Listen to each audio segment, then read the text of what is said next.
안녕하세요. 오늘도 사연 살롱을 찾아주셔서 감사합니다. 다소 들뜬 기분으로 사연을 보내는 저는 30대 중반의 여성이에요. 일찍 은퇴하신 아버지의 사업을 물려받아 건실한 IT 중소기업을 경영하고 있는 젊은 경영자이기도 해요. 혹시 바퀴벌레 부대가 달리기 하는 소리를 들어보신 분 계신가요? 좀 거북스러운 이야기이긴 하지만 저는 똑똑히 기억을 해요. IMF가 몰고 온 끔찍한 눈보라가 대한민국을 꽁꽁 얼렸던 시절, 저희 아버지는 젊은 나이에 파선을 당하셨어요. 큰 꿈을 품고 시작한 벤처기업이 부도를 맞았거든요. 저희 가족은 살고 있던 단독주택에서 쫓겨났고 곰팡이 가득한 반지 하방에서 세 식구가 옹기종기 모여 살게 되었어요. 바퀴벌레 부대가 달리기 하는 소리는 그때 들었던 소리고요. 어두운 집에 불을 켜고 들어갈 때면 우스스스 숨는 소리가 들렸어요. 잠을 자려고 불만 끄면 어디선가 기어나오는 소리가 또 우스스스. 어렵고 막막한 시절이었죠. 그럼에도 저희 가족은 좌절하지 않았어요. 살다 보면 언젠가는 좋은 날도 오겠지 하는 노래를 함께 흥얼거리며 길고 긴 IMF 겨울을 지나왔거든요. 아버지와 저는 그 노랫말을 현실로 만들기 위해 무진장 노력했어요. 아버지는 다시 사업을 시작하기 위해서 백방으로 뛰어다니셨고 저도 부모님께 힘이 되기 위해 죽어라 공부했어요. 그 흔한 연애조차 한번 해본 적 없을 정도로 열심히였죠. 그 결과 아버지는 재기에 성공하셨고 저 또한 인서울 4년제 대학 경영학과에 입학할 수 있었어요. 그리고 마침내 제가 대학을 졸업하던 날 아버지는 저를 불러다 앉혀놓고 취업 계획에 대해 물으셨어요. 저는 차차 생각해볼 예정이라고 했죠. 그러자 아버지는 잠시 생각에 잠기셨고 저는 그런 아버지를 다독였어요. 걱정 마. 나 아빠 딸내미잖아. 금방 어디든 가서 자리 잡겠지. 그러지 말고 아빠 회사에 와서 일 배워보지 않을래? 아빠의 뜬금없는 취업 제의에 솔직히 좀 당황스러웠어요. 그런 제 마음을 아셨는지 그러시더군요. 어릴 적부터 고생을 많이 해서 부쩍 힘에 부치신다고요. 얼른 은퇴하고 낚시나 다니면서 쉬고 싶다고 말이죠. 저는 그 지친 어깨를 차마 외면할 수 없었고 결국 아버지 회사에 취업하게 되었어요. 솔직히 말하면 취업이라기보다는 회사를 물려받을 준비 과정이었죠. 일터에서 마주한 아버지의 모습은 만만한 분이 아니었어요. 직원들의 인격을 존중해 주면서도 필요할 때는 사업가답게 철두철미하고 냉철한 분이셨죠. 저는 그런 아버지의 모습을 롤모델로 삼아 회사 일을 배워나갔어요. 그리고 30을 맞이하던 생일날에 회사의 새 대표로 취임하게 되었어요. 그날 저는 아버지의 은퇴 선물로 적금을 탈탈 털어 고급 낚싯대 세트를 선물해 드렸어요. 아버지께서 닦아놓으신 업계 평판과 물려주신 사업 수완 덕분에 저희 회사는 가파른 성장세를 보였어요. 그리고 얼마 지나지 않아 외주업체를 여러 건을 인 회사로 성장할 수 있었죠. 하마터면 제 남편이 될 뻔했던 문제의 그 인간은 외주업체 소속으로 저희 회사를 담당하는 영업직 사원이었어요. 그가 저희 회사에 처음 방문하던 날 저는 회사 대표란 사실도 까맣게 잊은 채 그에게 한눈에 반해버렸어요. 그 사람이 엄청 잘생겼거든요. 회의 자리에 홍보 모델을 데리고 온 게 아닐까 생각했을 정도로 말이에요. 창피하긴 하지만 제가 남자 얼굴을 무지하게 따지거든요. 능력이야 나한테 충분하니 남자는 잘생겨주기만 하면 평생 얼굴 뜯어먹고 살아도 괜찮다고 믿었거든요. 그럴 수밖에 없었던 게 대학생 시절을 포함한 학창시절 내내 저는 공부만 하면서 지냈거든요. 남들이 이런저런 연애를 겪어가며 좋은 남자 보는 법을 배워갈 때 저는 그저 책들과 치열한 밀당을 벌였을 뿐이니까요. 그래서 정말 아무것도 모르는 채로 딱 그 남자의 얼굴 하나만 보고 대뜸 연애를 걸어버렸어요. 그러지 말았어야 했는데 말이죠. 연애를 하는 내내 저는 그 남자에게 휘둘렸고 지인들로부터 촌스럽게 굴지 말라는 조언을 심심찮게 들을 정도로 헌신적으로 그를 사랑했어요. 다행히 긴 연애는 아니었지만요. 그 남자는 처음부터 결혼할 생각으로 시작한 연애였던 데다 예비 시댁 식구들도 마찬가지였죠. 제가 그 남자의 부모님과 우연히 마주치던 날 예비 시어머니께서 곧장 말씀하시더라고요.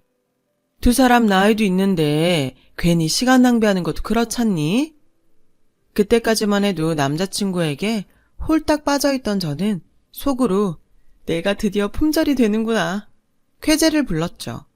그러는 사이 예비 시어머니의 말씀이 이어졌어요. 서로 좋아 죽겠는 눈치인데 이래저래 잘 것 없이 합치는 게 어때? 그 말에 저는 이게 웬 떡이냐 싶었죠. 그렇게 번갯불에 콩 구워 먹듯이 곧장 상견례 날을 잡았어요. 예비 시모께서는 당신들의 어려운 사정을 있는 그대로 털어놓으셨어요. 촌부의 자식으로 제대로 배우지 못했고 근근히 입에 풀칠이나 하며 살았다고요. 그렇게 겨우 숨 돌리고 살 수 있게 되었을 즈음 다단계 사기를 당해 지금도 2억 상당의 빚을 갖고 있다고 하더군요. 저희 부모님은 그 이야기를 듣는 내내 눈시울을 붉히셨어요. 바퀴벌레 발소리를 들으며 지내야 했던 어려운 시절을 떠올리며 그때의 심정을 되새긴 탓이었죠. 저 또한 그랬으니까요. 그래서인지 모든 어려움을 털어놓는 예비 시부모의 모습이 참 솔직하게 느껴지더라고요. 아버지도 저와 같은 생각이셨을까요? 예비 시부모님께 약속을 하셨어요. 제 딸이 능력이 있어서 얼마나 다행입니까? 신혼집은 제가 김서방 직장 근처에다 마련할 테니 아무 걱정하지 마세요. 저도 예비 시부모님께 약속을 드렸어요. 결혼 비용도 제가 다 알아서 할게요. 필요한 거 있으시면 언제든 편하게 말씀하시고요. 아, 이제와 생각해보면 도끼로 제 발등을 찍고 싶다니까요. 아무튼 상견례가 훈훈하게 끝이 나고 본격적인 결혼 준비가 시작되었어요. 예비 시부모님과 함께 다니며 예식장을 잡고 수드메도 예약하고 부족한 건 없는지 수시로 살폈어요. 그러던 어느 날 신제품 출시로 한창 업무에 분주하던 저에게 예비 시모께서 함께 갈 곳이 있다며 전화를 주셨어요. 죄송해요 어머니. 제가 지금 중요한 회의 중이라서요. 아가, 네가 사장이라고 하지 않았니? 사장이 시간도 마음대로 못 쓰니? 예비 시모의 목소리는 무척이나 단호했고 저는 무슨 큰일이라도 났는가 싶어 급히 회사를 나섰어요. 예비 시모는 정신없이 도착한 저에게 눈길조차 주지 않으셨어요. 오직 제가 타고 온 차에만 관심이 있는 눈치셨죠. 차 꼬라지가 영 그렇다. 너 국산 타니? 아무래도 젊은 사업가이다 보니 너무 비싼 외제차를 끌고 다니면 헛바람 들었다는 시선을 받을 수가 있어서요. 사업상 굉장히 중요한 문제고 요즘은 국산차도 잘 나와서 괜찮아요. 예, 너만 괜찮으면 뭐하니? 이제는 네 얼굴이 곧 네 남편 얼굴이야. 앞으로는 신경 좀 쓰고 다녀. 예비 시모는 뒷좌석에 올라타며 마치 저를 운전기사 부리듯 말했어요. 그렇게 저는 운전석에 앉아 예비 시모의 지시에 따라 낯선 도로를 달렸어요. 도착한 곳은 지방의 어느 마을이었죠. 알고 보니 예비 시모가 친척분께 저를 인사시키려고 부르신 거였더라고요. 그래요, 인사? 당연히 드려야죠. 그런데 친척분과 마주 앉은 상황이 영 이상하더라고요. 예비 시모와 친척분께서는 서로 굉장히 어색한 눈치셨어요. 특히 친척분 얼굴에는 당황한 기색이 가득했어요. 시모께서 열심히 대화를 이어가려 노력했지만 몇 마디도 채 이어지지 못할 만큼 서먹한 분위기였어요. 알고 보니 그럴 만한 이유가 있더라고요. 멀어도 너무 먼 친척이었거든요. 심지어 시모도 친척분과 본인이 몇 촌 사이인지도 모르시더라고요. 애초에 의미가 없는 만남이었던 거죠. 인사를 마치고 돌아오는 길에 시모가 제게 의미심장한 말을 던지셨어요. 이건 따지고 보면 결혼준비 잔혹사의 서막을 알리는 멘트이기도 했어요. 우리는 집안끼리 유대가 너무 깊어서 수시로 왕래하면서 지낸단다. 명심해, 저분들까지 모두가 한 식구야. 이후로 예비 시모께서는 바쁜 저를 매일같이 불러내 운정일사 부리듯 하며 멀고 먼 친척들 순회 인사를 시키셨어요. 마치 동남아 순회 공연하는 수준이라고 해야 할까요? 아무튼 그러던 어느 날 마침내 시모께서 속내를 드러냈어요. 촌수가 너무 멀다고 소홀하게 생각하지 말거라. 우리는 다 한 식구야. 결혼 준비하는 데 있어서 한 점 부족함 없이 하라는 뜻이야. 예단은 간략하게 2억 정도로 하자꾸나. 이게 다 너 예쁨 받으라고 하는 거니까 그렇게 알고. 예비 시모의 말도 안 되는 요구에 저는 아무 대꾸도 못했어요. 그때 딱 부러지게 안 된다고 했어야 했는데 제가 멍청했어요. 한창 콩깍지에 씌었던 때라 그랬죠.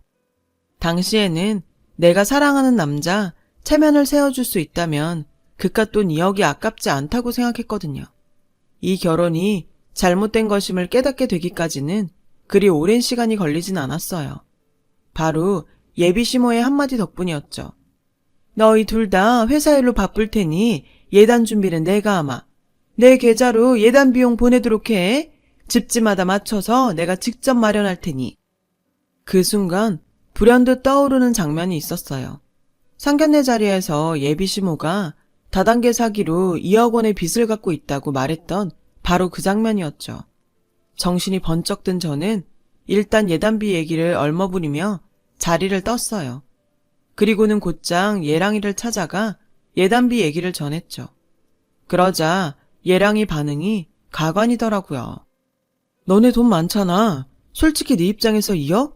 그거 큰 부담도 안 되잖아. 그러니까 그냥 우리 엄마 체면 좀 살려줘. 째째하게 굴지 말고. 난 또 뭐 대단한 일이라고.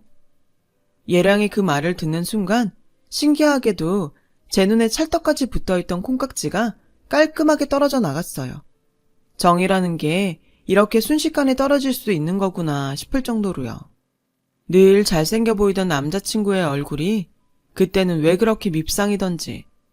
그날 저는 아버지께 모든 얘기를 털어놓았고 아버지께서는 저를 달래주셨어요. 일단 시간을 갖고 생각해보자. 돈이라는 게 얼마나 사람을 치사하게 만드는지. 그 심정 우리가 모르는 것도 아니잖니. 그러니 시간을 주고 기다려보자꾸나. 늘 현명하신 아버지였기에 저는 예랑과 예비시댁에 시간을 주기로 했어요. 그렇게 차분히 기다리며 저에게 진심으로 다가와 주시기를 바랬죠. 하지만 그러는 중에도 예비시모는 제게 수시로 연락해 예단비 2억은 언제 입금해 줄 거냐고 채근을 해댔어요. 거기다 예랑이가 회개한 행동을 한다는 소식도 전해 듣게 되었죠. 소문을 듣자 하니 예랑이 자기 직장에서 와이프 될 사람이 거래처 사장이라고 거들먹거리다 상사들 눈밖에 났다더라고요. 고민 끝에 이대로 두어서는 안 되겠다고 판단한 저는 예랑이를 불러냈어요. 그런데 저에게는 한마디 말도 없이 약속 자리에 예비 시모와 시누이를 데리고 나왔더라고요. 예, 며느라, 네 시누이가 글쎄 임신을 해버렸다지 뭐니? 상황이 어쨌든 간에 일단 저는 시누이한테 축하한다고 말했어요. 말로만 축하한다면 쓰니? 명색이 새언니가 돼가지고. 그래서 말인데 이왕 이렇게 된 거 니들 합동결혼식으로 하는 건 어떠니? 어차피 결혼 준비하는 거에 좀만 더 보태면 가능할 것도 같은데 말이다. 네 시누이 배부르기 전에 해야 하잖니? 가족끼리 얼마나 보기도 좋니? 보자 하니 이 인간들은 어떻게 하면 저희 집 돈을 빨아먹을 수 있을까 그 고민만 하는 사람들 같더라고요.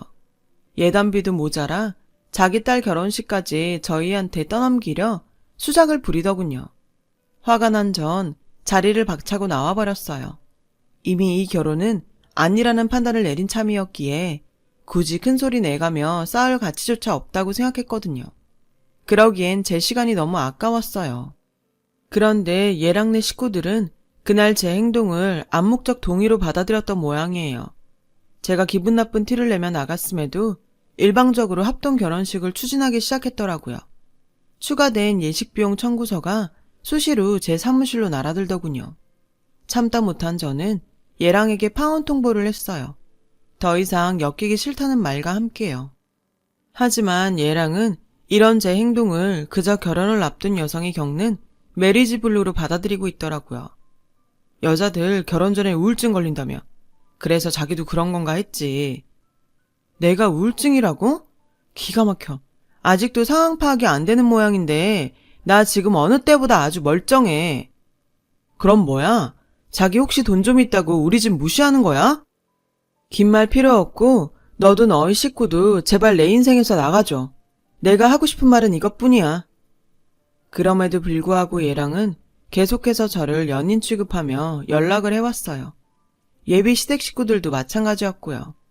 그들이 이러는 건 둘 중 하나였을 거예요. 저희 파혼 선언을 예비 신부들이 흔히 겪는 우울증이라고 가볍게 치부했던가, 아니면 동욕심에 모르는 척 외면했던가. 어느 쪽이든 저와 제 부모님의 파혼 결심은 확고했고 하루빨리 그들을 떨궈내는 것만이 남은 숙제였죠. 그 후로도 그 염치 없는 식구들의 선을 넘는 행동은 이어졌어요. 사람과 사람 사이에 맺어진 관계를 끊어내는 게 얼마나 힘든 일인지 전 그때 뼈저리게 느낄 수 있었죠. 왜 드라마 보면 진상 떠는 가족들의 행동력이 어마어마하게 좋잖아요. 맞아요. 현실에서도 딱 그렇더라고요. 하루가 멀다 하고 저를 찾아와서는 저희 회사에 예비 시아버지와 자기네 친척들 취직 자리 만들어 달라고 진상을 떨기도 하고, 심지어 제가 파혼 사실을 거듭 강조하며 찾아오지 말라고 엄포를 놔도 찰가머리처럼 달라붙어 제 가족들까지 괴롭히더라고요. 한 번은 예비 시모가 저 몰래 제 아버지를 찾아가 그랬다더라고요. 건강하게 살아계신 제 부모님 유산을 선지급해달라고 말이죠. 유산 미리 땡겨서 임신한 자기 딸내미 카페를 차려주려고 한다나요? 사위도 자식인데 그럴 자격 있다면서요. 말도 안 되는 소리에 제 아버지는 노발대발 하셨고 급기야 이 뻔뻔한 인간들 때문에 뒷목까지 잡으셨죠. 뒤늦게 그 소식을 듣고 집으로 달려가 보니 이미 경찰까지 출동해 있더군요. 격분한 아버지가 부른 거였죠. 경찰 손에 끌려가는 예비시모를 향해 아버지는 파혼을 공식화했어요. 그런데 이 인간들이 얼마 뒤 저희 집에 주거 침입을 해서는 아버지 낚싯대까지 훔쳐갔지 뭐예요. 제가 사장으로 취임하던 날 가족들을 위해 평생 헌신하신 아버지께 선물했던 그 낚싯대를 말이에요. 그 사실을 안 저는 당장 전화를 걸었어요. 당장 낚싯대를 가져오지 않으면 고소하겠다는 최후 통첩을 전하려고요. 그런데 시누이가 전화를 받아서는 대뜸 이러지 않겠어요? 언니는 파혼했으니까 결혼 준비한 거 나 혼자 쓸게요. 고마워요. 제가 미처 대꾸할 겨를도 없이 전화는 끊어졌어요. 그때 저는 결심했어요. 이 결혼 얌전히 끝내주면 안 되겠구나 하고요. 그래서 어떻게 했냐고요? 제 결혼식 준비와 신혼여행 준비까지 홀랑 빼앗아간 시누이가 자기 결혼 준비를 이어가든 말든 그냥 가만히 놔뒀어요. 시모와 시누이가 하하호호 즐거워하는 모습이 눈에 선했지만 가만히 놔뒀죠. 시간은 흘러 시누이의 결혼식 전날이 되었어요. 마침내 때가 된 거죠. 저는 휴대폰을 집어들었어요. 그리고는 제 돈으로 준비한 모든 예약들을 취소해버렸어요. 위약금이요. 똥차 치우는 값 낸다 치고 감수했죠. 결혼식과 신혼여행 관련 모든 예약이 제 명의로 되어 있어서 취소는 쉬웠어요. 물론 취소 관련 연락도 저에게만 왔고요.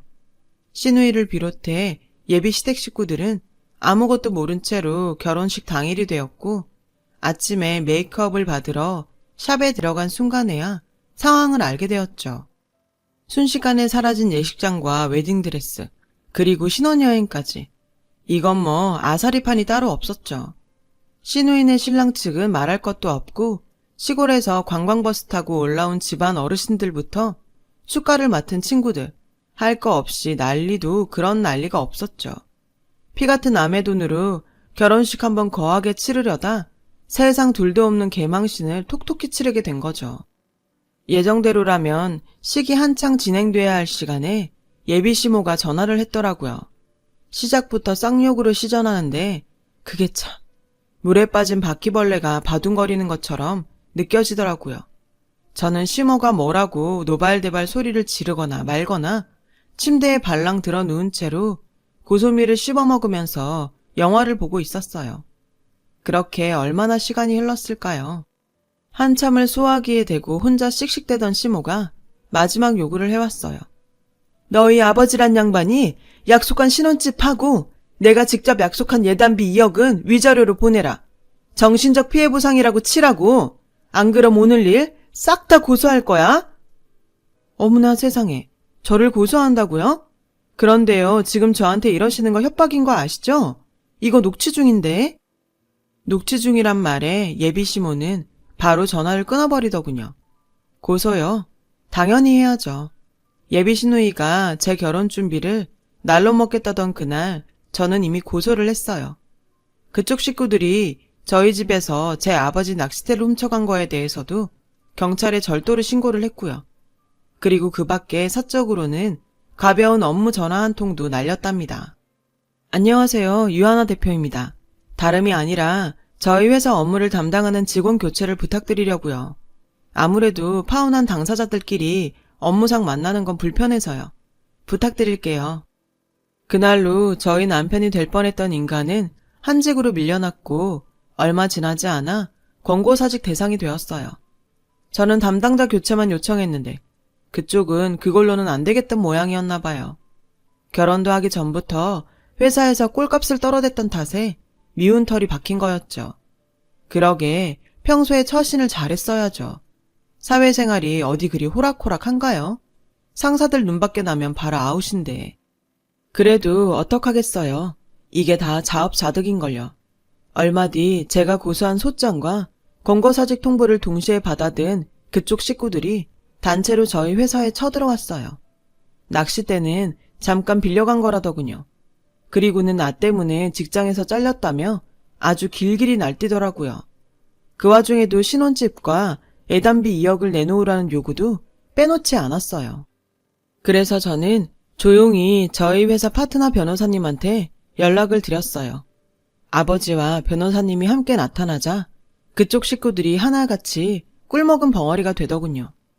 그들의 말도 안 되는 요구에 변호사님이 조목조목 반박을 해주셨거든요. 그뿐인가요? 자신들의 이런 무례한 행동이 앞으로 법정에서 어떤 영향을 끼치게 될 것인지도 상세히 알려주셨죠. 상황이 그 정도까지 흘러갔으면 슬슬 체념할 법도 한데 이놈의 진상들은 끝까지 포기하지 않더군요. 아들은 회사에서 잘리고 딸은 결혼식 때문에 파혼까지 당했으니 피해 보상을 하라고 우기더라고요. 그래서 제가 다리에 붙은 거머리에 소금 뿌리는 심정으로 한마디 해주었어요. 돈이 필요하면 납작 엎드려 고개 숙이고 구걸을 하든 직접 땀 흘려 버세요. 대도 않게 고개 빳빳이 들고 요구하지 말고. 난 그쪽들한테 결혼 핑계를 쪽쪽 빨아먹혀줄 만큼 멍청한 여자 아닙니다. 그러니까 좋은 말 할 때 돌아가세요. 업무방해죄까지 추가하고 싶지 않으면. 결국 그 인간들은 망연자실한 표정으로 돌아갔어요. 그날 이후 변호사를 통해 속속 판결 소식이 들려왔어요. 낚싯대 절도 사건은 유죄로 판결나서 예비시모는 벌금형을 받았고요. 거기에 협박죄와 업무방해죄까지 추가해 집행유예까지 받은 상태예요. 그리고 제 남편이 될 뻔했던 남자는 여기저기 이력서를 돌리느라 바쁘고요. 하지만 워낙 이 바닥이 좁고 소문이 빨라서 서류 광탈 신세라더군요. 그리고 저에게는 축하받고 싶은 일이 있어요. 저한테 애인이 생겼거든요. 똥차 지나가고 벤츠 온다고 하잖아요. 그 말이 딱 들어맞는다고 해도 될 만큼 댐댐이가 아주 괜찮은 남자랍니다. 남자의 부모님도 좋은 분들이시고요. 물론 더 많은 시간을 함께 보내면서 겪어봐야 알겠지만요. 하지만 한 가지 확실한 건 저는 이제 콩깍지에 빠진 채 모기 같은 인간들에게 피 빨리던 제가 아니라는 거예요. 다시는 같은 실수 되풀이하지 않도록 정신 바짝 차리고 있거든요. 세상엔 정말 별의 별 사람들이 다 있더군요. 지금 제 옆에 있는 사람들이 더 소중해집니다. 여러분도 주변에 소중한 인연들 가득하시길 바래요. 제 긴 사연을 들어주셔서 감사드립니다. 여러분, 사연 댓글에 응원과 현명한 조언 부탁드려요. 좋아요와 구독은 저에게 큰 힘이 됩니다. 오늘도 좋은 일 가득하세요.